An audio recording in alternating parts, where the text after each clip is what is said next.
বাড়ির খাবার অবশ্যই ভালো, সব থেকে সেরা। তবে কয়দিন ধরে মনে হচ্ছিল আর পারা যাচ্ছে না, একটু বাইরের খাবার খেলেই ভালো লাগবে মনে হয়। তাই আমরা সবাই মিলে চলে গেলাম রেস্টুরেন্টে।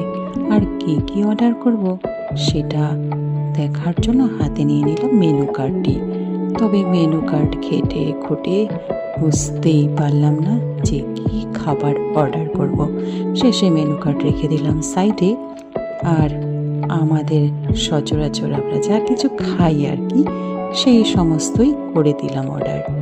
সেখানে ছিল নান, পনির, আর নান পনিরটা তো লাগবেই, কারণ আমার ছোট বাবুর হলো একটি পছন্দের খাবার। সাথে ছিল সাদা ভাত, ডাল ফ্রাই, ঝুরি আলু ভাজা, চিকেন কষা ও স্যালাড। সমস্ত খাবারই ছিল খুব টেস্টি। তবে নান আর পনির বাটার মশলাটি ছিল সব থেকে সেরা। আজকে তাহলে আসি, টাটা, বাই বাই।